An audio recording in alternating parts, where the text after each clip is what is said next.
Sa ilalim ng langit na nag-aalab, ang lupa'y gumagalaw sa bawat hakbang.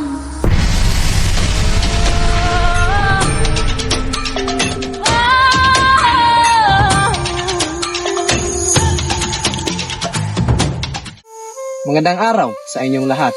Ako po si Christian Ranara. At ako naman si Karil Kaako. Ngayong araw, samahan ninyo kaming kilalanin ang yaman ng ating pinagmulan.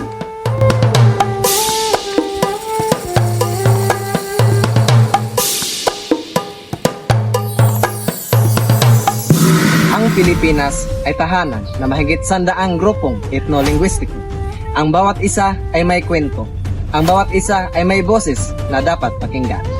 Halina't kilalanin natin ang mga katutubo nating mga kapatid, ang kanilang sining, paniniwala at hamong kinakaharap sa modernong panahon.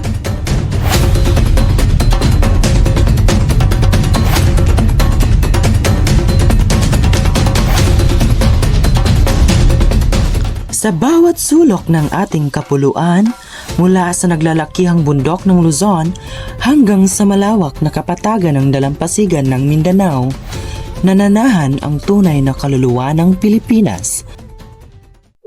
Luzon, Visayas, at Mindanao.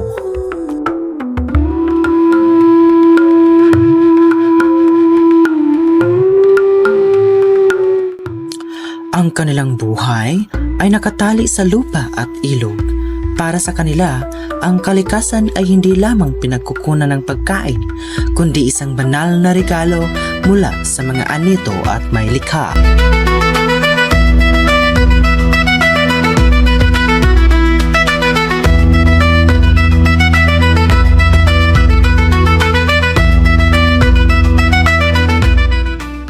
Makikita ang kanilang pagkamalikhain sa kanilang arts and crafts, ang masalimuot na paghahagi ng mga tinalak ng mga tibuli. At ang pag-ukit ng kahoy ng mga Ifugao ay hindi lamang isang sining, kundi ito ay panalangin at simbolo ng kanilang pagkatao.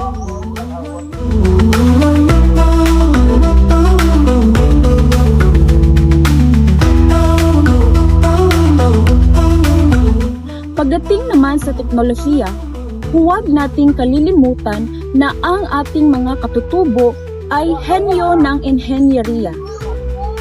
Ang rice races ay isang patunay ng kanilang talino sa agrikultura at irigasyon na nananatiling matatag hanggang ngayon. Maya, endo ka? Aria, kimpa, dula ta! Hoy! Kita ko ini! Nakuha ko sa kahoy! Ang kanilang wika ang nagbibigay hugis sa kanilang karunungan. Bawat salita ay may dalang kasaysayan na hindi matatagpuan sa mga aklat ng kasaysayan sa lungsod.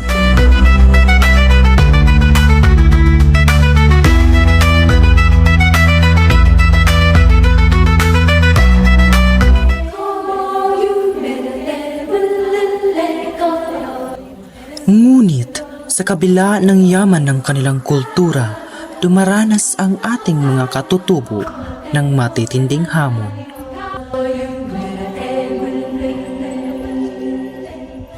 Heya heya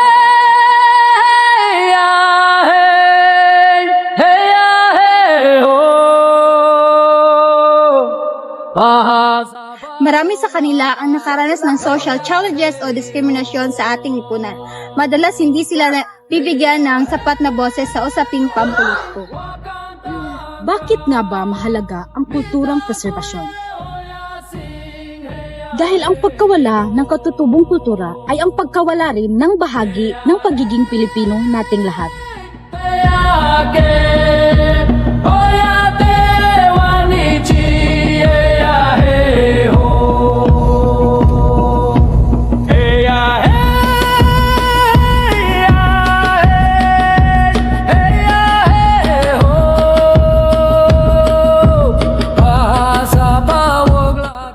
Ang kanilang pagpapahalaga sa pagkakaisa, paggalang sa kalikasan, at pagpapakumbaba ay ang mga aral na kailangan ng modernong mundo.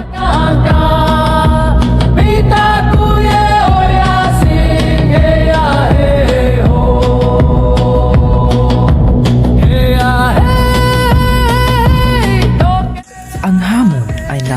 ating mga kamay.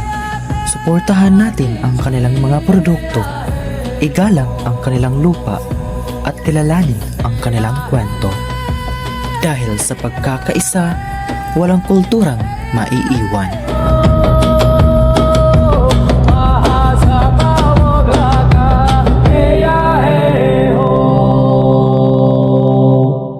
Oh,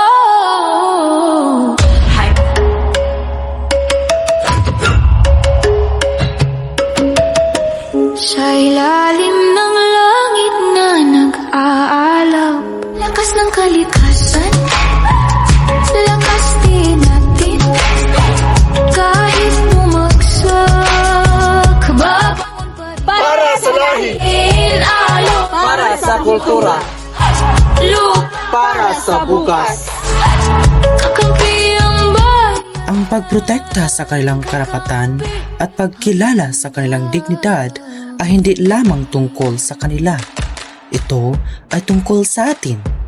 Ito ay tungkol sa pagtiyak na ang ating ugat ay mananatiling buhay upang ang ating bukas ay maging matatag.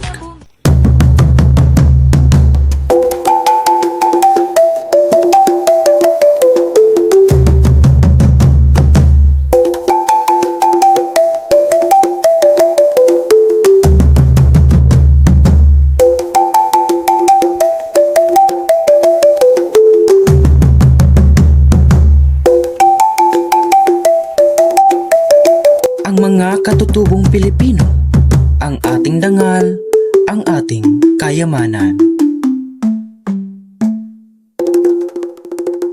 Lakas ng kalikasan.